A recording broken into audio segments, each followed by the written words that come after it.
Education ground চ্যানেলে সকলকে জানাই স্বাগত। আশা করি সকলে ভালো আছো। আমি তোমাদের সঙ্গে সৌরভ। আজকে আমরা আরআরবি, এনটিপিসি এবং গ্রুপ ডিতে হয়ে যাওয়া যে হয়ে গিয়েছিল সেখানে যে প্রিভিয়াস ইয়ারে যে ম্যাথগুলো এসেছিল সেই একটি সেটে আমরা সেখানে দুটো মাস করে আরআরবি, এনটিপিসি, গ্রুপ ডি ম্যাথগুলো আজকে আলোচনা করি। এর আগে আমরা একাধিক ক্লাস দিয়েছি আরআরবি, গ্রুপ ডি এবং এনটিপিসির উপর। সেই ক্লাসগুলি আমাদের প্লেলিস্টে দেওয়া রয়েছে, সেখানে সায়েন্সের উপরও ক্লাস দেওয়া রয়েছে এবং ম্যাথের উপরও। যারা সেই ক্লাসগুলি দেখোনি অবশ্যই দেখবে। আশা করি সেই ক্লাসগুলি তোমাদের আসন্ন পরীক্ষার জন্য হেল্পফুল হবে। তবে দেখো প্রথম অঙ্ক যেটা রয়েছে সেটা হলো ত্রিকোণমিতি রিলেটেড। দেওয়া রয়েছে sin θ ইজ ইকুয়াল টু 3/5 এবং cos θ ইকুয়াল টু 4/8। তবে 1 plus tan θ by 1 minus cos θ এর মান কত? তাহলে sin θ মান হলো 3/5 আর cos θ এর মান হলো 4/5। আমার দরকার কি? মান নির্ণয় করতে বলছে 1 plus tan θ by 1 minus cos θ, মানে tan θ আর cos θ এর মান আমাকে বের করতে হবে। তাহলে tan θ এর মান বের করতে গেলে আমাকে জানতে হবে tan θ is equal to sin θ by cos θ। আর এর সঙ্গে তোমরা মনে রাখবে যে tan θ এর উল্টা হলো cos θ। তাহলে tan θ যদি sin θ বাই cos θ হয় তাহলে cos θ কি হবে? cos θ বাই sin θ হবে cos θ এর মান।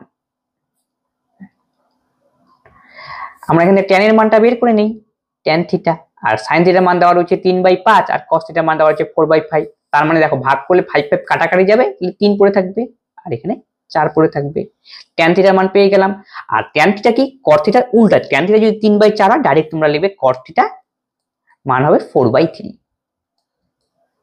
এখন আমাকে এই এক্সপ্রেশনের মধ্যে মানটা বসাতে হবে, বাস যেটা অ্যান্সার পাবো সেটাই হবে এই অঙ্কের উত্তর। তাহলে 1 plus tan θ by 1 minus cot θ। তাহলে 1 প্লাস tan θ এর মান 3/4 আর cos θ এর মান হলো 4/3। এবার ক্যালকুলেশন করে দাও, 4 অক্ষে 4 আর 3 কত? 7/4। আর নিচে কত হবে? 3 অক্ষে 3 4 -1, 3/-1। ক্লিয়ার? তাহলে এখন ক্যালকুলেশন করলে আমরা উপর 3 7 21 আর নিচে বসবে -4। এটাই হবে এই অঙ্কের সঠিক উত্তর, অপশন সি।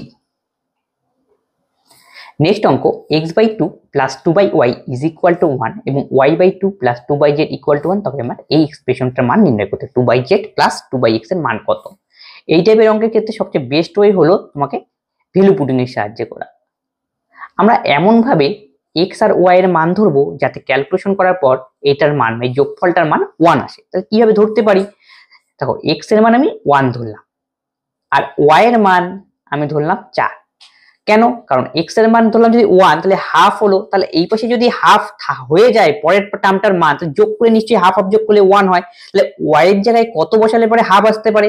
y এর জায়গায় 4 বসালে পরে হাফ আসতে পারে। 2/4 কাটাকাটি করো হাফ। আশা করি বললো। তার মানে x আর y এর মান এমন ভাবে ধরতে হবে যে ক্যালকুলেশন করার পর আমাদের অ্যান্সার 1 আসে। তার মানে এইভাবে আমি ধরলে পারি x ইকুয়াল টু 1 এবং y ইকুয়াল টু 4। তাহলে x এর মানে ধরে পেয়ে গেলাম যে x equal to 1, y equal to 4 বসালে প্রথম ইকুয়েশনটা স্যাটিসফ্যাকশন করে। তা ঠিক আছে, এখন নেক্সট ইকুয়েশনে আমরা কি করব? এই মানগুলো বসিয়ে z এর মানটা বের করব। তাহলে নেক্সট ইকুয়েশনটা আমাদের দেওয়া রয়েছে y/2 plus 2/z is equal two 1। আমরা y এর মান কত ধরেছিলাম? 4। তাহলে y এর জায়গায় 4 বসিয়ে দাও, তাহলে 4/2। তাহলে ক্যালকুলেশন করলে 2 প্লাস 2/z ইকুয়াল টু 1। তাহলে 2/z ইজ ইকুয়াল টু -1। তাহলে z ইকুয়াল টু, তাহলে আমরা করব কোনাকুনি গুণ করব, -z ইকুয়াল টু 2, তার মানে -2। তাহলে আমরা x ইকুয়াল টু 1 এবং y ইকুয়াল টু 4 ধরলে স্যাটিসফ্যাকশন করলো এবং সেই সাহায্য নিয়েই আমরা পেলাম z ইকুয়াল টু -2। এখন এই মানগুলো আমরা এই এক্সপ্রেশনে বসিয়ে দিয়ে যেটা অ্যান্সার বেরোবে তাহলে সেটাই হবে এই কোশ্চেনের সঠিক উত্তর। দেওয়া রয়েছে আমাদের z/2 প্লাস 2y(x) এর মান আমাকে নির্ণয় করতে বলেছে। তাহলে z এর মান আমরা -2 বের করেছি আর এখানে 2 তো বসবেই, প্লাস 2 আর x এর মান 2। তাহলে কাটাকাটি করলে কত হয়? -1 প্লাস 1, তাহলে কত হয়? 0। একটু টেস্ট করে নিচ্ছি। x ইকুয়াল টু আমরা এখানে 1 বসেছিলাম, 1/2, y ইকুয়াল টু 4, 2/4 কাটাকাটি করলাম হাফ। ঠিক আছে, তার মিলে গেল 1 আসলো। আর z এর মান হলো -2, z এর জায়গায় বসিয়েছি আমরা -2, y এর মান হলো z, আচ্ছা y এর জায়গায় বসিয়েছি 4। তাহলে 4/2 কাটাকাটি করলাম, 4/2 কাটাকাটি করার পর আমরা পেলাম 2 আর এখানে রইলো 2/z, 2/z equal to -1। 2/z, এই যে 1 আর উপরে 2 চলে গেলে কি হবে, এখানে হলো আমরা পেলাম -1, তাহলে -z = 2, z = -2, z এর জায়গায় আমরা -2 বসালাম, কাটাকাটি করলাম, -1 প্লাস হলে অ্যান্সার কত, 0। অপশন এ হবে এর সঠিক উত্তর। নেক্সট অঙ্ক, একটি চোঙের উচ্চতা 14 সেমি, বক্রতলের ক্ষেত্রফল এত, তবে চোঙের আয়তন কত। এখানে চোঙের আয়তন কত, চোঙ মানে কি, এই যে সিলিন্ডার আকৃতির ফিগারকে আমরা বলি চোঙ। চোঙের হাইট দেওয়া রয়েছে 14 সেমি, আর বক্রতলের ক্ষেত্রফল মানে চারিপাশের ক্ষেত্রফলের মান 528 সেন্টিমিটার স্কোয়ার। চোঙের পার্শ্বতলের ক্ষেত্রফল মনে যা, বক্রতলের ক্ষেত্রফল তা। চোঙের বক্রতল যেহেতু আমরা জানি, তাহলে বক্রতলের ক্ষেত্রফলের ফর্মুলাটা আমাকে ইউজ করতে হবে। চোঙের বক্রতলের ক্ষেত্রফল বের করার ফর্মুলা হলো 2πr/h। তাই 2πr/h এর ভ্যালু দেওয়া রয়েছে 528। তাহলে এখানে আমরা জানি পায়ের মান 22/7 অল টাইম, এবং আর এর মান 14, আর এর মান আমাকে বের করব, কিন্তু এইচ এর মান দেওয়া রয়েছে, এইচ এর মান হলো 14। তাহলে এখান থেকে আর এর মানটা পেয়ে যাব, আর সেই আর এর ভ্যালুর সাহায্যেই আমরা আবার চোঙের আয়তনের মান বের করব। কারণ কি, চোঙের আয়তন বের করতে গেলে আমাদের আর এর মান মানে ব্যাসার্ধের মানের প্রয়োজন। 7 দোকানে 14, কাটাকাটি করলাম, তাহলে 2 দোকানে 4, 4 তারং কাটাকাটি একবারে করে দেই, 2 দোকানে 4, 4 তারং 52, 4 দোকানে 4, 8, তাহলে 6 দোকানে 12, 13। তাহলে আর এর মান যদি এখানে কাটাকাটি করি, তাহলে এ হলো কত, 6 দিয়ে মেলে, তাহলে আর = আমরা পেলাম 6। তাহলে এই চোঙের ব্যাসার্ধ ছিল 8। এখন চোঙের আমাকে আয়তন বের করতে বলছে। চোঙের আয়তনের ফর্মুলা হলো πr²h। তাহলে পায়ের মান আমরা জানি 22/7, এবং আর এর মান আমরা বের করলাম 6, 6 6 36, আর এইচ এর মান হলো 14। তাহলে 7 দোকানে 14, এবার আমরা গুণ করবো, 36 দোকানে কত হয় 72, আর 36 দোকানে 72 ইন্টু 22, তাহলে 72 কে আমাকে 22 দিয়ে গুণ করতে হবে। তাহলে 72 কে 22 দিয়ে গুণ করলে 2 দোকানে 4 আর 7 দোকানে 14 ইন্টু 4 4 1, তাহলে 4 4 4 8, 4 একে 5 1, তাহলে 1584 হবে আমাদের সঠিক উত্তর। এত সেন্টিমিটার কিউব। আয়তনের একক মনে রাখবে সেন্টিমিটার কিউব, এই ক্ষেত্রে যদি সেন্টিমিটার দিয়ে দেওয়া, অপশন সি। নেক্সট অঙ্ক, এটাও ত্রিকোণমিতির অঙ্ক, দেওয়া রয়েছে এর মান কত হবে। তাহলে দেখো, এই অঙ্কটা করার জন্য আমাকে পুরো কোণের কনসেপ্ট ইউজ করতে হবে। পুরো কোণের কনসেপ্ট কি, দুটো কোণের যোগফল যদি 90 ডিগ্রি হয়, তখন একটাকে আরেকটার আমরা বলবো পুরো কোণ। সেই কনসেপ্ট দিয়েই আমরা এই অঙ্কটা করব। তার মানে পুরো কোণের কনসেপ্টের ব্যাপারটা হলো sin 90 degree minus theta equal to cos theta, এই সেন্সটা ইউজ হবে। আবার tan 90 degree minus theta equal two cot theta, আবার cosec 90 degree minus theta is equal two sec theta. এখন দেখো, এই ফর্মুলাগুলো আমরা এই যে আমাদের ইকুয়েশন দেওয়া রয়েছে, এখানে কিভাবে আমরা ব্যবহার করে এই অঙ্কটা সলিউশন করব। তাহলে প্রথমে দেওয়া রয়েছে 5 sin 14 ডিগ্রি আর sec 76 ডিগ্রি, তাহলে 5 sin 14 ডিগ্রি। দেখো, 14 ডিগ্রির সঙ্গে কত ডিগ্রি যোগ করলে পরে 90 ডিগ্রি হয়, সবাই বলবে 76 ডিগ্রি যোগ করলে। তাহলে সাইন এটাকে আমরা থিটা ভাবি, 14 জায়গায় আমি তাহলে কি লিখতে পারি এই ফর্মুলা অনুযায়ী, cos 76 ডিগ্রি। আশা করি বোঝা গেল। তার মানে sine 14 degree is equal to cos 14, এটা 76 ডিগ্রি হবে, কারণ কি 74 আর 6 যোগ করলে 90 হয়, ঠিক আছে, cos 76 ডিগ্রি। এবার যোগ করে দেখো এই দুটো কোণ 90 ডিগ্রি হয়। আশা করি বোঝা গেল, এই লজিক দিয়েই আমরা করলাম। তাহলে 5 cos 76 ডিগ্রি, 5 cos 76 ডিগ্রি হলো আমাদের sin 14 ডিগ্রির মান। তারপরে রয়েছে sec 76, এটা আমরা কোনো পরিবর্তন করব না, যেমন থাকবে তেমনই রাখলাম, প্লাস। এবার পরেরটা আমি আসি, 3 cot 15 ডিগ্রি। আবার দেখো, cot 15 ডিগ্রি আর 75 ডিগ্রি যোগ করলে 15 আর 75 যোগ করলে 90 ডিগ্রি হয়, তাহলে cot 75 ডিগ্রি থেকে আমি লিখতে পারবো কত যোগ করলে 75 সঙ্গে 90 ডিগ্রি হয়, 15 যোগ করলে tan 15 ডিগ্রি। তাহলে এখানে হাতে আবার পড়ে রয়েছে 2 tan 45 ডিগ্রি। তাহলে দেখো sine theta cos theta into sec theta, কসের উল্টা তো সেক, তাহলে কস আর সেক গুণ করলে সবসময় 1 অ্যান্সার আসে। আবার ট্যান আর ট্যানের উল্টা হলো কট, ট্যান মানে লম্ব বাই ভূমি আর কট মানে ভূমি বাই লম্ব, তাহলে ট্যান ইন্টু কট যদি আমরা গুণ করি তাহলে আবার 1 আসে।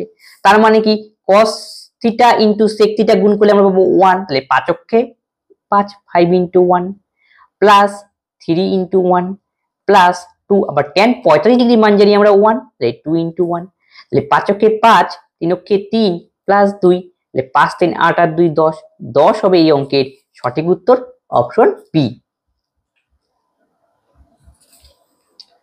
বার্ষিক 10% হারে 2 বছরের জন্য একটি মূলধনের উপর সুদ 500 টাকা হলে একই সময়ের জন্য একই হারে ওই রাশির উপর চক্রবৃদ্ধি সুদ কত?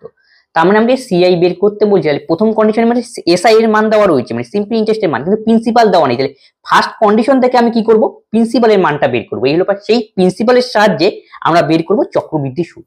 তাহলে প্রিন্সিপাল আমরা জানি না, প্রিন্সিপাল 100 ধরে দিই, তোমরা আই ইকুয়াল টু পিটি তে ডাইরেক্ট করতে পারো। তাহলে প্রিন্সিপাল যদি 100 হয় তাহলে ইন্টারেস্ট কত, 10% ইন্টু 2, তাহলে ইন্টারেস্ট হবে 10 দোকানে 20। এই যে ইন্টারেস্ট, সিম্পল ইন্টারেস্টের ভ্যালুই দেওয়া রয়েছে 500, তাহলে আমি বলতে পারি 20 ভ্যালু 500 টাকা। তাহলে আমাদের প্রিন্সিপাল কত ধরেছিলাম 100, তাহলে 100 ভ্যালু বের করলে আমাদের প্রিন্সিপাল, তাহলে 5 দিয়ে গুণ করে দিলাম, 5 গুণ 100, 5 5 2500, তাহলে 2500 হলো আমাদের পি এর মান, মানে আসলের মান।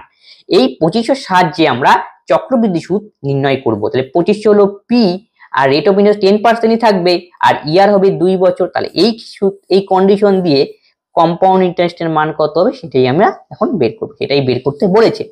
2 বছর, তাহলে 1 2, তাহলে 2500 10% করে নাও, 10% মানে 1/10, তাহলে 2500 কে 1/10 দিয়ে 0 0 কাটাকাটি যাবে 250। 2 নম্বর বছরে কি হবে, ইন্টারেস্টের উপর ইন্টারেস্ট, তাহলে 2500 এর উপর আবার 10%, তাহলে 250, আবার 250 এর উপর 10%, তো ইন্টারেস্টের উপর ইন্টারেস্ট হবে যে 250 এর উপর 10%, তাহলে 25। আর তাহলে আলটিমেটলি কত কম্পাউন্ড ইন্টারেস্ট হলো, সবগুলো যোগ করতে 250 250 500 আর 25, তাহলে 525 হবে আমাদের টোটাল আলটিমেট কম্পাউন্ড ইন্টারেস্টের মান। টোটালটা যোগ করে দিলাম, অপশন এ। কোন বৃহত্তম সংখ্যা দিয়ে এত এতকে ভাগ করলে যথাক্রমে এত এত ভাগশেষ থাকবে? তাহলে এত তো ভাগশেষ থাকে, তার ভাগশেষটা বিয়োগ করলে তাহলে এটার সঙ্গে বিভাজ্য যাবে, তার মানে কোন বৃহত্তম সংখ্যা সেটাই আমরা করব এখন। তাহলে 155 এর থেকে আমরা 5 বিয়োগ করে দিলাম, তাহলে এখন যে সংখ্যাটা পেলাম সেটা অবশ্যই এর মধ্যে কোনো না কোনো সংখ্যা দিয়ে বিভাজ্য হবে, যেটা আমাদের অ্যান্সার বেরোবে সেটা দিয়ে বিভাজ্য হবে অবশ্যই। 260, এখান থেকেও 10 বিয়োগ করলাম 250, তাহলে 315, এর থেকে আমি 15 বিয়োগ করে দিলাম, তাহলে 300। তাহলে এখন আমি যে মানগুলো পেলাম সেই মানগুলো অবশ্যই সবচেয়ে বড় সংখ্যা দিয়ে বলছে বিভাজ্য হয়, এখন বিভাজ্য হবে, কারণ কি 5 তো অবশিষ্ট থাকতো, অবশিষ্ট তো বাদ দিয়ে দিয়েছি, মেইন সংখ্যাটা পড়ে রয়েছে, তাহলে মেইন সংখ্যাটা অবশ্যই এখন যেটা রয়েছে সেটা অবশ্যই এখানে যে কোনো অপশন রয়েছে, এখানে একটা দিয়ে যেটা দিয়ে সম্পূর্ণরূপে বিভাজ্য হবে, সবচেয়ে বড় যেটা দিয়ে ভাগ করলে মিলবে সেটাই হবে আমাদের অ্যান্সার। তাহলে এই সংখ্যাগুলো সবচেয়ে বড় যেই সংখ্যা দিয়ে ভাগ করলে মিলবে সেটাই হবে অ্যান্সার। এই টাইপের অঙ্কের ক্ষেত্রে তোমরা এটা তার মানে কি করতে হবে, এই সিএফ করতে হবে, সবচেয়ে বড়টা বের করবো, সবচেয়ে বড় কোন সংখ্যা দিয়ে সবগুলো ভাগ করলে মিলবে সেটাই হবে এই সিএফ, সেটার মানে বের করলে আমাদের অ্যান্সার, এটাই বের করতে বলেছে। এখান থেকে আমাকে এই সিএফ এর মান বের করতে হবে। তাহলে এই সিএফ মানে কি, গসাগু, মানে সবচেয়ে বড় কোন সংখ্যা দিয়ে তিনটাকেই ভাগ যাবে সেটাই হবে আমাদের গসাগু। সবচেয়ে বড় কোন সংখ্যা দেখো, 75 50 10 25 দিয়ে ভাগ যায়, আমি যদি প্রথমে 75 নিয়ে ট্রাই করি, 75 কে 150 দিয়ে ভাগ যাচ্ছে কিন্তু 250 ভাগ যাচ্ছে না, 75 কে নেওয়া যাবে না, তাহলে 75 এদের গসাগু আনসার আসতে পারে না। এবার আমি 50 নিলাম, 50 দিয়ে 150 কে ভাগ যায়, 50 দিয়ে 250 কে ভাগ যায়, 50 দিয়ে 300, তাহলে 50 হবে এদের এই সিএফ। এখন বলতে পারো 10 আর 10 দিয়েও তো সবগুলোকে ভাগ যায়, কিন্তু 10 দিয়ে এই সিএফ হবে না, কারণ এই সিএফ সবচেয়ে বড় সংখ্যা দিয়ে ছোট সংখ্যা ভাগ যেতে পারে, কিন্তু সবচেয়ে বড় যেটা দিয়ে ভাগ যাবে সেটাই হবে গসাগু, তাহলে 50 হবে এদের গসাগুর মান, তাহলে 50ই হবে এই অঙ্কের সঠিক উত্তর, অপশন বি। নেক্সট, অনিল তার আয়ে 40% ভাড়া এবং অবশিষ্ট 40% ওষুধের জন্য ব্যয় করে, এবং যদি সে প্রতি মাসে এত টাকা সঞ্চয় করেন তাহলে তার মাসিক আয় কত তা নির্ণয় করতে বলেছে। তাহলে তার ইনকাম আমরা জানি না, ইনকাম ধরলাম 100, তার মধ্যে সে রেন্ট দেয় 40%, মানে 40 টাকা রেন্ট, তাহলে বাকি থাকলো তাহলে কত 60 টাকা।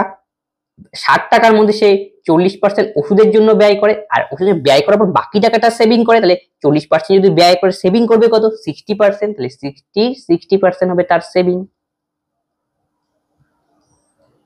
তাহলে এখানে বলতে পারি 6 6 36 টাকা হবে তার সেভিং।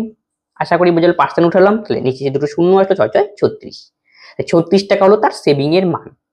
এখন সেভিং দেওয়া রয়েছে 7200, তাহলে আমি বলতে পারি 36 এর ভ্যালু 7200, তাহলে একের ভ্যালু হবে 200। কার মান বের করতে বলছে? তার মাসিক আয় কত, মাসিক আয় কত ধরেছিলাম 100, তাহলে 100 এর ভ্যালু কত? 200, পাশে আরো দুটো শূন্য বসিয়ে দাও, অপশন বি। নেক্সট অঙ্ক, এটা বীজগণিতের অঙ্ক। দেওয়া রয়েছে a cube minus b cube is equal to 125 এবং a স্কোয়ার মাইনাস বি স্কোয়ারের মান 25। তাহলে আমি বলতে পারি a square minus b square formula a plus b into a minus b, তাহলে এখানে লিখে দাও a plus b into a minus b, যার ভ্যালু 25। আমরা এখানে a প্লাস বির মান জানি 5 দেওয়া রয়েছে, তাহলে a প্লাস বির জায়গায় যদি 5 বসে যায় এটা কাটাকাটি যাবে, 5 5 25। তাহলে এখান থেকে আমি বলতে পারি a মাইনাস বির মান হলো 5।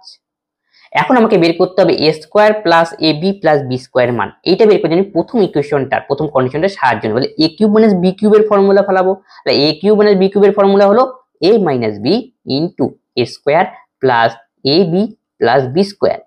তাহলে a কিউব প্লাস বি কিউবের ভ্যালু কত ছিল 125, এটা ইকুয়াল টু 125 হবে।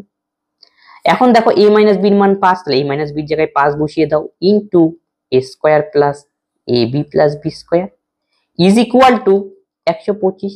5 25 এবং 125, তার মানে এর ভ্যালু কত পাবো 25, অপশন সি। এক ব্যক্তি কিছু কমলা প্রতি টাকায় 3টি কমলা ধরে এবং একই সংখ্যক কমলা প্রতি টাকায় 2টি কমলা ধরে কেনেন এবং 20% লাভের জন্য কি মূল্যে তাকে বিক্রি করতে হবে, এসপি আমাকে বের করতে হবে ওভারঅল। তাহলে প্রতি টাকায় 3টি, তাহলে 3টি কমলা লেবু অরেঞ্জ তিনি ক্রয় করেন কত টাকায় 1 টাকায়, প্রতি টাকা মানে 1 টাকা, তাহলে একটা সিপি তাহলে কত হবে 1/3 টাকা। আশা করি বোঝা গেল। নেক্সট কন্ডিশন বলছে একই সংখ্যক কমলা লেবু প্রতি টাকায় 2টি কমলা লেবু, প্রতি টাকায় আবার নেক্সট কন্ডিশন বলছে দুটো অরেঞ্জের সিপি হলো 1 টাকা। তাহলে একটা অরেঞ্জের সিপি কত হবে 1/2 টাকা। তাহলে দুটোকে একসঙ্গে করে দিয়েছে, দুটোর সিপি আলটিমেটলি কত, দুটোর সিপি তাহলে যোগ হবে, তাহলে 3 দোকানে 6 3 2 5, দুটোর সিপি পেলাম 5/6 টাকা। এখন আমাকে কি বলছে প্রতি ডজন, কিন্তু আমি কি করলাম একটা একটা দুটো করে বের, প্রতি ডজন মানে কি এক ডজনের 12টা, তাহলে 12টার ভ্যালু আমাকে বের করতে, দুটোর সিপি যদি 5/6 তাহলে 12টার ভ্যালু কত হবে, তাহলে আমাকে 2 কে 6 12 আনতে হবে, তার মানে 2 কে 6 দিয়ে গুণ করে দিলাম, 6 দোকানে 12, তাহলে 12টার সিপি, তাহলে এই পাশে কত দিয়ে গুণ করলাম 6, এই পাশেও আমাকে 6 দিয়ে গুণ করতে হবে ইনটু 6, তাহলে 5 টাকা। 12টার সিপি পেলাম 5 টাকা। এখন বলছে এই জিনিসটাকে 20% লাভে বিক্রি করা হলো, তাহলে এসপি বাড়াবে এখান থেকে, এসপি এখান থেকে আমরা বের করে নেব 5 ইন্টু 20% লাভ 120/100, তাহলে 5 দোকানে 10, 6 হবে এই অঙ্কের সঠিক উত্তর, অপশন ডি। একটি পরীক্ষায় উত্তীর্ণ হওয়ার জন্য মোট 50% পেতে হয়। দুটি পত্রের পরীক্ষায় একজন শিক্ষার্থী 200 নম্বরের মধ্যে প্রথম পত্রে 40% এবং পরীক্ষায় উত্তীর্ণ হওয়ার জন্য 150 নম্বরে দ্বিতীয় পত্রে কমপক্ষে কত শতাংশ পেয়েছিল। অঙ্কটা বুঝিয়ে দিচ্ছি ভালো করে দেখো। একটি পরীক্ষায় উত্তীর্ণ হওয়ার জন্য মোট 50% নম্বর দরকার, উত্তীর্ণ মানে পাস মার্ক দরকার হলো 50%। পরীক্ষা হয়েছিল কটা, দুটো পেপারের পরীক্ষা। একজন পরীক্ষার্থী 200 নম্বরের মধ্যে প্রথম পত্রে 400 পেয়েছে, তাহলে প্রথম পরীক্ষাটা হয়েছে 200, পরের পরীক্ষাটা কত হয়েছে 150 নম্বর, দ্বিতীয় পত্রটা, প্রথম পত্র 200তে হয়েছে আর দ্বিতীয় পত্র হয়েছে 150-এ। আলটিমেট টোটাল কততে পরীক্ষা হলো 0 5 2 কে 3, টোটাল তার মানে 350-এ পরীক্ষা হলো। ঠিক আছে, টোটাল 350-এ পরীক্ষা, 350-এ যদি পরীক্ষা হয় তাহলে এবার দেখো পাস মার্ক কত বলেছে 50%, তাহলে পাস করার জন্য কত মার্কের প্রয়োজন, তাহলে 350-এ 50% কত মানে হাফ নম্বরের প্রয়োজন। 350-এ হাফ কত 17 দোকানে 34, 1 5 দোকানে 10, তার মানে একেও যদি 175 মার্ক পায় তবে সে পাস করে যাবে ওভারঅল দুটো মিলে। এবার কি বলছে, একজন শিক্ষার্থী 200 নম্বরের মধ্যে এটা 200 নম্বরের মধ্যে 40% পেলো, তাহলে আরেকজন পরীক্ষা যে 200 নম্বর হয়েছিল সেই 200 নম্বরের মধ্যে 40% পেয়েছে, তাহলে 80 নম্বর পেয়েছে সে, 80 নম্বর। আশা করি বোঝা গেল। তাহলে বলছে 200 নম্বরের মধ্যে 180 নম্বর পেয়েছে, তার মানে গেল, তাহলে বাকি হলো টোটাল পাস মার্ক ছিল 175, তার মধ্যে একটা পেপারে সে কত পেলো 80, তাহলে দ্বিতীয় পেপারটাকে কত পেতে হবে? তার মানে 175 থেকে 80 আমাকে বিয়োগ করতে হবে। 5 5ই, তাহলে 17 থেকে 8 গেলে 95 পেতে হবে অপর পেপারে, মানে অপর দ্বিতীয় যে পত্র রয়েছে, পেপার রয়েছে, সেখানে তাকে 95 পেতে হবে। কিন্তু দ্বিতীয় পত্র পরীক্ষা হয়েছিল কততে? পরীক্ষা উত্তীর্ণ হওয়ার জন্য 150 নম্বর, দ্বিতীয় একজন পরীক্ষা 200 নম্বরের মধ্যে প্রথম পত্র, এবং পরীক্ষা উত্তীর্ণ হওয়ার জন্য 150 নম্বরের দ্বিতীয় পত্র। দ্বিতীয় পত্রে পরীক্ষা হয়েছিল 150 নম্বরের, তার মানে তাহলে 150 এর মধ্যে তাকে 95 পেতে হবে। এখন পার্সেন্টেজে কত, এই হলো অঙ্ক। এই 0 0 যদি আমরা কাটাকাটি করি 5 দিয়ে, 100, 5 5ই 8 9 17, 95, আর পরীক্ষা উত্তীর্ণ হওয়ার জন্য 150 নম্বরের দ্বিতীয় পত্র। তাহলে এটা কাটাকাটি করলাম 5 দিয়ে, 0 0, 5 19 95, 5 দিয়ে 3 5 15, 190 কে 3 দিয়ে ভাগ, 3 6 18, 1, 318, 1 10, 3 3 কেন 63 পয়েন্ট সামথিং অ্যান্সার আসবে। 63 পয়েন্ট সামথিং মানে কি, এখানে অ্যাপ্রক্সিমেট ফিগারে নিতে হবে। 63 পয়েন্ট কার নিয়ে 64, দেখো এখানে দুটোতে একটা দেওয়া রয়েছে, এটা হয়তো মিস্টেক দেওয়া রয়েছে, কিন্তু এটার অ্যান্সার 63 পয়েন্ট সামথিং অ্যান্সার আসবে। তোমাকে এই অঙ্কের ক্ষেত্রে 64 নিতে হবে। নেক্সট অঙ্ক, একটি ট্যাঙ্কের তলের মাত্রা 200 মিটার, 150 মিটার, 1.5 মিটার এবং 1.25 মিটারের মাত্রার একটি আয়তাকার পাইপের মধ্যে এত কিলোমিটার বেগে জল ট্যাঙ্কে প্রবেশ করলে কত সময়ে জলের উচ্চতা 2 মিটার বৃদ্ধি হবে? তার মানে ব্যাপারটা কি, একটা এরকম ট্যাঙ্ক ছিল, ট্যাঙ্কের দৈর্ঘ্য প্রস্থ উচ্চতা দেওয়া রয়েছে, এটা মানে আয়ত ঘনকার ফিগার।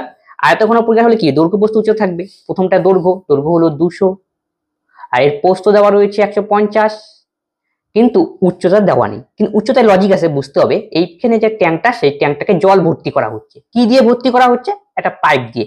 পাইপটাও আবার দেখতে কিরকম, এরকম আয়ত ঘনকার ফিগার। সেই পাইপটা কি করে, 20 কিলোমিটার পার আওয়ার বেগে সেখানে জল প্রবেশ করায়। 20 কিলোমিটার পার আওয়ার, এটা হলো পাইপ। 20 কিলোমিটার পার আওয়ার বেগে সেই ট্যাঙ্কটিতে জল প্রবেশ করাচ্ছে এই পাইপটা। এই পাইপের দৈর্ঘ্য প্রস্থ দেওয়া রয়েছে। এই পাইপের দৈর্ঘ্য হলো 1.5। প্রথমটাকে আমরা দৈর্ঘ্য নেব যদি এরকম গুণ আকারে থাকে, পরেরটাকে আমরা প্রস্থ, আরেকটা গুণ থাকে সেটাকে আমরা উচ্চতা 1.5। এর প্রস্থ দেওয়া রয়েছে 1.25। কিন্তু যেই পাইপটা দিয়ে জল যাচ্ছে তার তো লেন্থটা দেওয়া নেই, ঠিক আছে? দৈর্ঘ্য প্রস্থ দেওয়া রয়েছে, মানে যে হাইটটা মনে করো কত বেগে জলটা যাচ্ছে সেটা আমাকে নিতে হবে, সেটা তো দেওয়া নেই। তার মানে এই অঙ্কটার ক্ষেত্রে তাহলে আমাদের উচ্চতাটা কত হবে সেটা তোমাকে বুঝতে হবে। উচ্চতা হবে কি, দেখো 1 ঘন্টায় জলটা যায় কোন একটা পাইপ দিয়ে 20 কিলোমিটার 1 ঘন্টায়, তার মানে 20 কিলোমিটার টাকাই তোমাকে বাকি হাইট বা হিসেবে তোমাকে নিয়োগ করতে হবে। তাহলে 1 ঘন্টার মধ্যে কতটুকু জল ভর্তি করতে পারে সেটা আমরা আগে বের করে নিই। তাহলে 1 ঘন্টায় পাইপটি দিয়ে কতটুকু জল ভর্তি হয়, তাহলে 1 ঘন্টায় কত কিলোমিটার পার আওয়ার বেগে হচ্ছে 20 কিলোমিটার পার আওয়ার বেগে। তার মানে আমাকে হাইট কত নিতে হবে, 20 কিলোমিটার। 1 ঘন্টায় ভর্তি হবে 20 কিলোমিটার। 20 কিলোমিটারকে মিটারে অঙ্ক করব, 20 × 1000 গেল। আর দৈর্ঘ্য প্রস্থ এখানে জুড়ে দাও 1.5, 1.25। তাহলে বোঝা গেল যে পাইপটি রয়েছে, পাইপটি 1 ঘন্টায় এত মিটার কিউব জল ভর্তি করতে পারে। তাহলে আমাদের কতটুক হাইট বাড়লো এতে জল ভর্তি করার ফলে, এটা কি দেওয়া রয়েছে 200 150 মিটার, এত মিটার দৈর্ঘ্যের আয়তনে যে 2 মিটার বৃদ্ধি পেয়েছে। এবার ট্যাঙ্কে যতটুকু জল থাকুক আমার কোনো ব্যাপার নয়, সেটা পাইপে জল ভরার ফলে ট্যাঙ্কটা যতটুকু মনে করো বৃদ্ধি পেয়েছে সেটা হলো 2। তার মানে যতটুকু বুদ্ধি হবে সেটা একটা আয়ত ঘনকার ফিগারই হবে। তার মানে 2টাই আমাকে হাইট হিসেবে ডিনোট করতে হবে। তার মানে 2 × 200 × 150, এই যে এতটুক জল ভর্তি করলো, আর 1 ঘন্টায় এতটুক জল কি করলো ভিতরে প্রবেশ করছে। তাহলে কত সময় লাগবে, তাই টোটাল ক্যাপাসিটি এটা, আর এটা হলো কি ঘন্টা দিয়ে কতটুকু যাচ্ছে, এটাকে ভাগ করলে দিলেই কতটা ঘন্টা সময় লাগবে সেটাই আমাদের এখান থেকে বের করতে পারবো। তাহলে টোটাল মধ্য কথা এই টাইপের অঙ্ক দিয়ে তোমাদের কি করতে হবে, টোটাল আয়তন বাই টোটাল পাইপের আয়তন, পাইপ দিয়ে কত জল যাচ্ছে 1 ঘন্টা সেটা দিয়ে ভাগ করতে হবে। তাই টোটাল কত 200, যতটুকু জল ভরলো সেটা আমি এখানে আয়তনটা নিয়ে নিচ্ছি, সেটা হলো 200 × 150 ইন্টু কয় মিটার, 2 মিটার বৃদ্ধি হয়েছে, এটাই যেটা বৃদ্ধি হবে সেটাকে হাইট হিসেবে নিয়ে নিলাম। তারপরে একে ভাগ করতে হবে আমাকে এত দিয়ে, তার মানে 1.5 ইন্টু 1.25 ইন্টু, তাহলে 20 কিলোমিটার, এটাকে আমরা মিটারে বানিয়ে নিয়েছি। তাহলে 20, তার পাশে 1 2 3। তাহলে এই যে জলটা ভর্তি হবে, এটা ভর্তি হতে কত সময় লাগবে সেটা আমরা পাবো কোন এককে, যেহেতু ঘন্টাতে নেওয়া রয়েছে তাহলে ঘন্টা একক কিন্তু আসবে, মানে এত ঘন্টা টাইম লাগবে। এটা ক্যালকুলেশন করে আমাকে এখন বের করতে হবে কত টাইম লাগবে, এটা হলো ক্যালকুলেশন মোদ্দা কথা। তাহলে দেখো এখানে 20 পিছনে 3টা শূন্য, তার মানে এইখানটা আমি উঠিয়ে দেই, তাহলে একটা 1 3টা শূন্য হবে। এই যে 3টা শূন্য হয়ে গেল, তাহলে এই 3টা শূন্য, এই 3টা শূন্য আমি আউট করে দিলাম। তারপরে দেখো এই শূন্য, এই শূন্য আমি আউট করে দিলাম। তারপরে এই 15 আমি আউট করে দিলাম। এই 2 আমি আউট করে দিলাম। তাহলে দেখো পড়ে রইল কি, পড়ে রইল এখানে 5 দিয়ে কাটো, 25 5 দিয়ে, 4 5 20, 40, 5 25 125, 5 8 40, 5 5 25, তার মানে 8/5 ঘন্টা আমাদের আলটিমেটলি টাইম লাগবে। তাহলে 8/5 ঘন্টা টাইম, কিন্তু আমাদের মিনিটে অ্যান্সার দেওয়া রয়েছে, তাহলে ঘন্টাকে মিনিট বানাবো আমরা। তাহলে 1 ঘন্টা মানে 60 মিনিট, তাহলে 8/5 কে 60 দিয়ে গুণ করতে হবে। তাহলে 5 12 60, তাহলে 8 12 96 মিনিট হবে এই অঙ্কের সঠিক উত্তর, অপশন বি। একটি রম্বসের সন্নিহিত কোণগুলির অনুপাত 3:6, তাই রম্বসের সবচেয়ে ছোট কোণটির মান কত? সন্নিহিত মানে এক পাশের কোণ, আর জানি কোনো রম্বসের সন্নিহিত কোণ মানে যোগ অনুপাত এত, তাই রম্বসের সন্নিহিত কোণগুলি যোগ করলে সবসময় 180 ডিগ্রি হয়, এই হলো ফর্মুলা। তাহলে সন্নিহিত কোণের যোগফল কত? 3:6, তাই 3 আর 6 যোগ করে দাও অনুপাত হিসাবে 9, 9 এর ভ্যালু তাহলে 180 ডিগ্রি। তাহলে 1 এর ভ্যালু হবে কত? 9 দোকানে 20 ডিগ্রি। কার মান বের করছি? ছোট কোণটির মানে 3 এর মান কত? 3 20 60 ডিগ্রি, অপশন ডি। একটি ক্লাবে মহিলা পুরুষের সংখ্যার অনুপাত 3:2, সম্প্রতি 300 জন মহিলা ক্লাবে যোগদান করেছেন এবং অনুপাত দাঁড়ালো 5:2, তাহলে বর্তমানে ক্লাবের মহিলা সদস্য সংখ্যা কত? তাহলে আমরা অনুপাত হিসাবে ধরে করতে পারি। তাহলে মহিলা ছিল কত? 3:2 অনুপাতে আমি ধরলাম মহিলা 3x, পুরুষ হলো 2x, 300 জন মহিলা যোগদান করলো এবং যোগদান করার ফলে নতুন অনুপাত দাঁড়ালো 5/2, বাস অঙ্ক শেষ।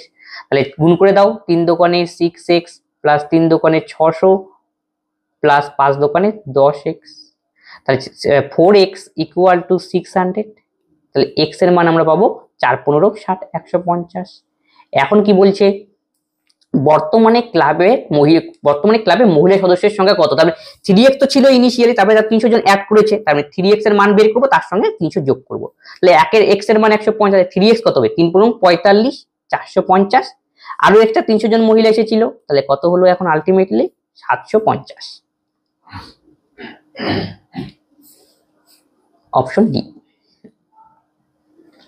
একটি ত্রিভুজের বাহুগুলির দৈর্ঘ্য এত এত এত এত, তাই ত্রিভুজটির ক্ষেত্রফল কত? তখন এখন ত্রিভুজটা যখন 3টা বাহু আলাদা আলাদা দেওয়া থাকবে তখন আমরা বলি বিষমবাহু ত্রিভুজ। আর বিষমবাহু ত্রিভুজের ক্ষেত্রে ক্ষেত্রফল বের করার ফর্মুলা হলো √s × s - a × s - b × s - c। s মানে এখানে অর্ধ পরিসীমা, টোটাল পরিসীমা মানে কি 3টা বাহুর যোগফল, 7 5 12 আর 10 22, তাকে 3 5 7 5 12 আর 10 22, তাকে 2 দিয়ে ভাগ, এটা হলো অর্ধ পরিসীমা মানে s এর মান। তাহলে s এর মান আমরা এখান থেকে বের করলাম 11, এবার মান বসিয়ে দাও।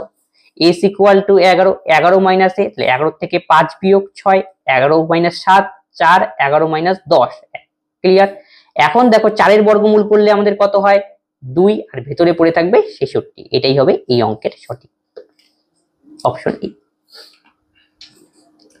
এ একা একটি কাজ 6 দিনে, বি একা একটি কাজ 8 দিনে, এ ও বি 3200 টাকার জন্য এটি করা উদ্যোগ হয়। সি এর সঙ্গে তারা কাজটি 3 দিনে শেষ করে, সি কত টাকা পাবে? কে কত টাকা পাবে তার ডিপেন্ড করবে এফিসিয়েন্সির উপর। কে বেশি কাজ করবে সে বেশি টাকা, যে কম কাজ করবে সে কম টাকা, এই লজিকে করতে হবে। তার মানে এফিসিয়েন্সির মধ্যে কথা আমাকে বের করতে হবে।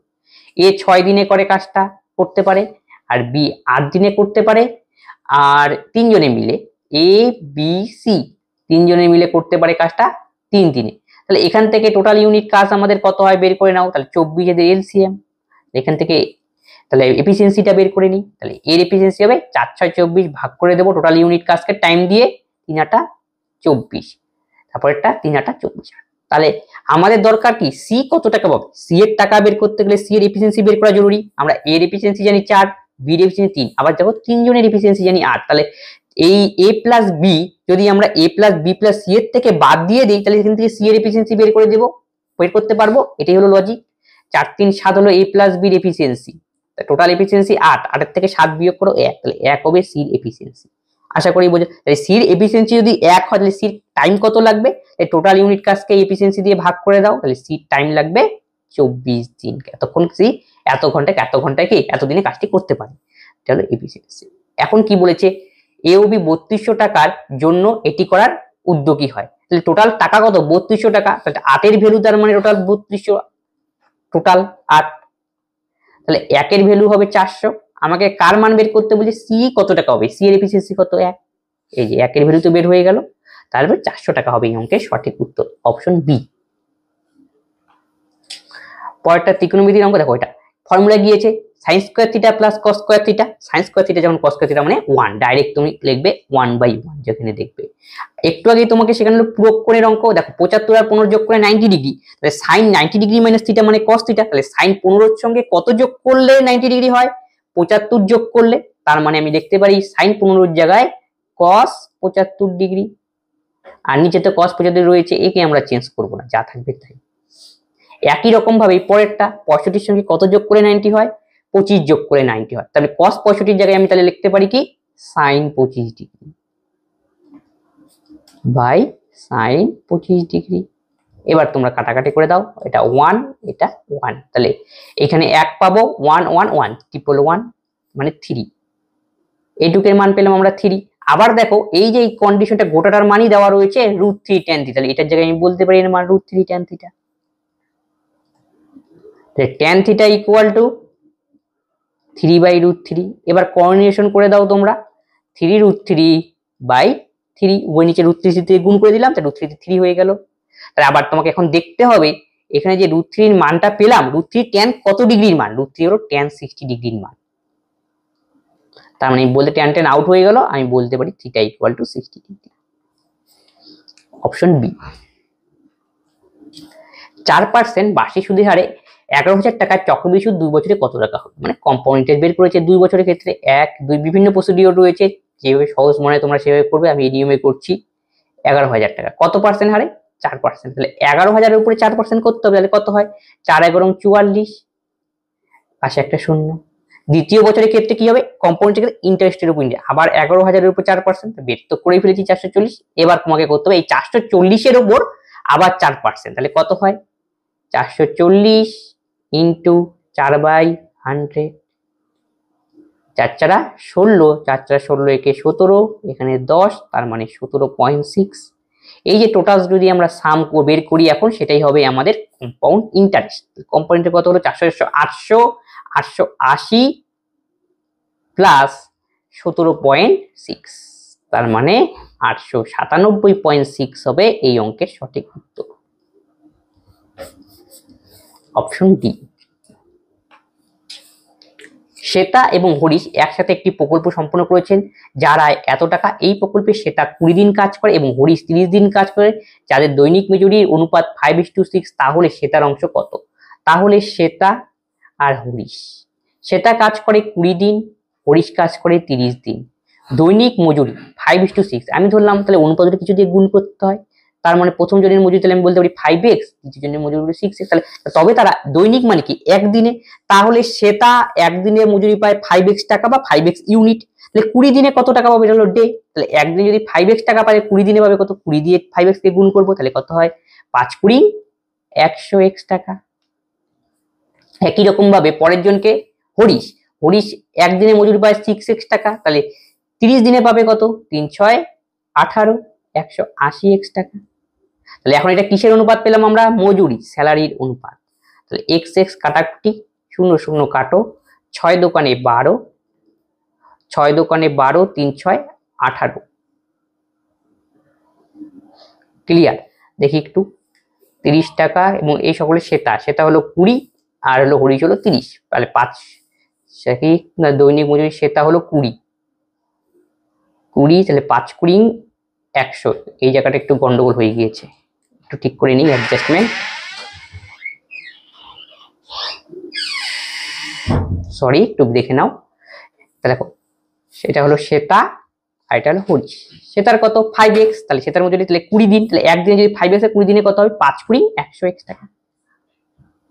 আর পরেরটা কত, একদিনে 6x, 30 দিনে কত 180x, আশা করি বোঝা গেল। এবার যদি অনুপাত করি x x ক্যান্সেল আউট, 0 0 এটা যাবে, তাহলে 5:9 হবে, তাহলে স্যালারির অনুপাত আমরা পেয়ে গেলাম 5:9। তাহলে টোটাল আয় কত 28,000 টাকা, এই দুটো যোগফল 28,000, 9 5 14, তাই 14 এর ভ্যালু আমি বলবো 28,000। তাহলে 1 এর ভ্যালু হবে 14 দোকানে 28, 2 1 2 3 কার মান বের করতে বলেছে সেটা দেখো, সে তার অংশের পরিমাণ কত, সেটা মানে 5 এর ভ্যালু আমাকে বের করতে হবে। তাহলে 1 এর ভ্যালু 2000, 5 এর ভ্যালু 5 দোকানে 10, 1 2 3, অপশন ডি। নিম্নলিখিত সংখ্যাগুলির মধ্যে কোনটি 11 দ্বারা বিভাজ্য? তোমাকে এখন 11 বিভাজিত রুল জানতে হবে, তাহলে প্রত্যেকটা আমাকে চেক করতে হবে, তার সাথে কোনো বুদ্ধি নেই এই অঙ্কটা করার।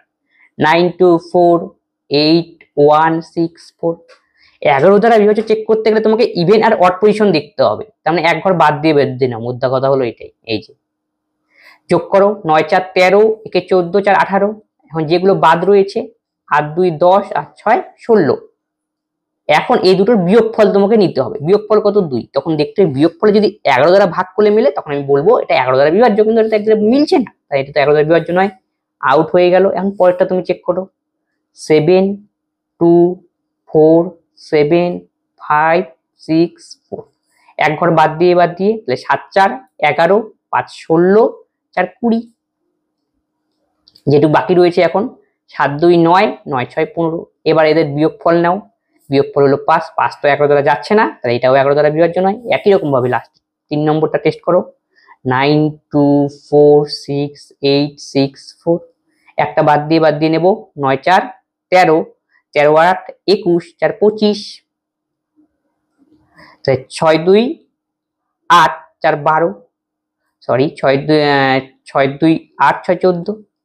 এখন এই দুটোর ডিফারেন্স নাও, ডিফারেন্স কত? 11। দেখো তো 11 তো 11 দিয়ে ভাগ করলে মিলবেই, বাস হয়ে গেল। তার মানে আমাদের সঠিক উত্তর অপশন সি, ডি আর চেক করার দরকারই নেই। দিনের একটি নির্দিষ্ট সময়ে সূর্যের অবস্থানের কারণে একটি 6 ফুট লম্বা মানুষ 4 ফুট ছায়া ফেলে, সেখানে মানুষের পাশে একটি খুঁটি 36 ফুট ছায়া ফেললে খুঁটির উচ্চতা কত? 6 ফুট লম্বা মানুষের 4 ফুট ছায়া ফেলে, 4 ফুট যখন ছায়া ফেলে তখন লম্বা হয় 6 ফুট, এটা হাইট। তাহলে 1 ফুট যখন ছায়া ফেলে তখন লম্বা হবে 6/4 ফুট, আর যখন 36 ফুট ছায়া ফেলবে তখন লম্বা হবে কত? ইন্টু 36, 4 নং 36, 6 নং 54 ফিট, 54 ফিট হবে এই অঙ্কের সঠিক উত্তর, অপশন বি। এটা জ্যামিতির অঙ্ক, সংরচিত সরলরেখা এম এর সমান্তরাল হবে x প্লাস 2y এর মান কত? এখান থেকে মধ্যে x আর y এর মানটাকে নির্ণয় করতে হবে। এইটা করার জন্য তোমাকে এই প্রপার্টিটা জানতে হবে, ভালো করে বুঝে নাও প্রপার্টিটা, অন্য অঙ্কের ক্ষেত্রে কাজে লাগতে পারে। দুটো সমান্তরাল সরলরেখা যদি মাঝখানে একটা ছেদক থাকে তখন এই যে বিপরীত পাশে কোণগুলো উৎপন্ন হয় এদেরকে বলা হয় একান্তর কোণ। মনে রাখতে হবে যে সমান্তরাল সরলরেখা থাকতে হবে, একটা ভেদক থাকতে হবে, এই হলো লজিক। তাহলে এই কোণের মান যদি x ডিগ্রি হয় এটার মানও x ডিগ্রি, এটাকে বলা হয় একান্তর কোণ। অনুরূপ কোণ ব্যাপারটা কি? এই যে দুটো সরলরেখা এক পাশে যে কোণ সৃষ্টি এটাও নিচে তৈরি হলো, এই যে নিচে, তখন এই দুটো কোণের মান হয় তখন সমান, এই যে একই পাশে যখন সৃষ্টি হয় সেটাকে বলা হয় অনুরূপ কোণ। একান্তর কোণের মানগুলো সমান হয়, অনুরূপ কোণের মানগুলো সমান হয়। এই কন্ডিশন, এই ফর্মুলা, এই যে লজিকটা, এই লজিক দিয়ে আমরা এই অঙ্কটা করব। তাহলে উপরে দেখো 60 ডিগ্রি রয়েছে, তাহলে 60 ডিগ্রি যদি এখানে থাকে এটাও দেখো উপরে 60 ডিগ্রি, তার মানে এর উপরেরটা নিশ্চয়ই আমাদের কি? অনুরূপ কোণ, তাহলে এটাও মান হবে 60 ডিগ্রি। এর যদি 60 ডিগ্রি হয় গোটাটা দেখো, একটা সরলরেখা কত? 180 ডিগ্রি, একটা সরলরেখা যদি একবারে থাকে এরকম লম্ব হবে তাহলে মান হলো 180 ডিগ্রি, তাহলে এটা যদি 60 ডিগ্রি, বাকিটা নিশ্চয়ই 120 ডিগ্রি হতে হবে। ওয়াই এর মান আমরা পেয়ে গেলাম 120 ডিগ্রি। তাহলে এক্স এর মানও আমরা একইভাবে করব। তাহলে এক্স দেখো এইখানে রয়েছে এক্স, তাহলে এর বিপরীত পাশ এটা হবে তার মানে একান্তর কোণের মান, তাহলে এটার মান তার মানে হবে এক্স। তার মানে এই একটা সরলরেখার উপর দুটো কোণ যোগ করলে 180 ডিগ্রি হয়, তার মানে তাহলে এক্স এর মান কত হতে হবে? 180 হতে গেলে 75 হতে হবে। 75 আর 105 যোগ করলে 180 পেয়ে গেলাম। তাহলে এক্স এর মান আমরা পেলাম 75 আর ওয়াই এর মান 120। এবার মান বসাও, এক্স এর মান 75 আর ওয়াই এর মান 120, 120 দোকানে 240, 5 5 7 4 11, 2 1 3, তাহলে 315 ডিগ্রি হবে এই অঙ্কের সঠিক উত্তর, অপশন ডি। পরেরটা একটা বীজগণিতের অঙ্ক দেওয়া রয়েছে x plus 1/x equal to 5, আমাকে ফাইন্ড আউট করতে বলছে x square plus 1/x square এর মান কত? তাহলে এটা কিসের formula? a square plus b square এর formula, a plus b whole square minus 2ab, x plus 1/x এর মান 5, তাহলে 5 স্কোয়ার 25, এটা কাটাকাটি করে দাও, মাইনাস 2, তাহলে 23 হবে এই অঙ্কের সঠিক উত্তর, অপশন সি। একটি 3 অঙ্কের সংখ্যা এমন যে এর একক, দশক, শতকের অঙ্কগুলির অনুপাত রয়েছে এত, এই সংখ্যা এবং এই অঙ্কগুলি উল্টে লেখা হলে সংখ্যার যোগফল হয় এত। 3 অঙ্কের সংখ্যা এবং এই অঙ্কের উল্টো সংখ্যার মধ্যে ধনাত্মক মান পার্থক্য নির্ণয়। আচ্ছা ঠিক আছে, দেখো এখন ব্যাপারটা কি করব। তাহলে একক, দশক, শতকের অঙ্কগুলি দেওয়া রয়েছে। তাহলে 2, 3, 4, আমি এটাকে বলতে পারি একক, এটা দশকের ঘরের অঙ্ক, এটা শতকের ঘরের অঙ্ক। আমি যদি একটা অনুপাত ধরে x দিয়ে গুণ করতে হয় 2x, 3x, 4x। তাহলে সংখ্যাটা কিভাবে তৈরি করি আমরা? শতকের ঘরে কত হয় 4x, তাকে 100 দিয়ে গুণ করতে হয়, তাহলে 400x। যে দশকের ঘরে সেটা হলো 3x, তাকে 10 দিয়ে গুণ করবে, তাহলে 3 10 হবে 30x। যে এককের ঘরে তাকে 1 দিয়ে গুণ করবে, তাহলে 2x। আলটিমেটলি কত হলো সংখ্যাটা? 430 আর 2 432x। গেল 1 নম্বর কন্ডিশন। এবার যদি উল্টে লিখি, তার মানে কি সবগুলো উল্টে যাবে, তখন কি হবে সংখ্যাটার মান? 2, 3, 4x। এখন কি বলছে? যোগফল দেওয়া রয়েছে, এত যোগফল করে দাও। 4 2 6, 3 2 3 6, 4 2 6, 666x। এই যে 666x এর ভ্যালু 666x এর ভ্যালুই আমি বলতে পারি তার মানে 1332। তাহলে x এর ভ্যালু আমরা পাবো 2। এবার দেখো 3 অঙ্ক এবং এর মধ্যে উল্টে লেখা সংখ্যার মধ্যে ধনাত্মক নির্ণয় করে, ঋণাত্মক মানে পার্থক্যটা আসলে নির্ণয় করতে বলেছে এই অঙ্কের ক্ষেত্রে। তাহলে x এর মান 2, তাহলে x এর মান যদি 2 হয়, তাহলে মেইন সংখ্যাটা আমাদের কত ছিল? একটা সংখ্যা ছিল 432x, আর একটা সংখ্যা 234x। তাহলে x এর মান 2, তাহলে এখানে মান বসিয়ে দাও। তাহলে 2 দোকানে 4, 3 দোকানে 6, 4 দোকানে 8, এই যে একটা সংখ্যা পেয়ে গেলাম। মেইন সংখ্যাটা উল্টে দিলে পরে কি হবে? সেটা উল্টো হবে, দেখো 4 দোকানে 8, 3 দোকানে 6, 2 দোকানে 4, 4 6 8। এইখানে মনে রাখবে একটুখানি প্রশ্নের মধ্যে গন্ডগোল, 3 অঙ্কের সংখ্যা, এর অঙ্কে উল্টে সংখ্যার মধ্যে ধনাত্মক মানে ঋণাত্মক পার্থক্যটা আসলে নির্ণয় করতে হবে, পার্থক্য। তাহলে বিয়োগ করে দাও, 14 থেকে 8 বিয়োগ করলে 6, 16 থেকে 7 বিয়োগ করে দিলে কত হয়? 9, 8 থেকে 5 বিয়োগ করলে হয় 3। তাহলে 396 হবে এই অঙ্কের সঠিক উত্তর, অপশন সি। 3 এর প্রথম 25টি গুণিতকের গড় কত? 3 এর প্রথম 25টি গুণিতকের গড়, এই অঙ্কটা করতে হলে আমরা এভারেজের তো নিয়ম কনসেপ্ট ইউজ হবে, এবং কি দেখো সমান্তর প্রকৃতির কনসেপ্ট ইউজ করবো আমরা। 3 এর গুণিতক মানে কি? 3 এর ঘরের নামতা, 3 অক্ষে 3, 3 দোকানে 6, 3 তিরিক্ষে 9, 3 4 12, এমন করে প্রথম 25টা ডট ডট ডট করে চলতে হবে 25 পর্যন্ত, 30 পর্যন্ত, 75 পর্যন্ত। এখন এদের যদি গড় নির্ণয় করি, যোগ করে অনেক সময়ের ব্যাপার, তখন আমরা কি করব? তখন দেখতে হবে কোনো সিকোয়েন্সে আছে, মানে সমান্তর প্রকৃতিতে আছে কিনা। দেখো তো গ্যাপ কত প্রত্যেকটার গ্যাপ তো সমান।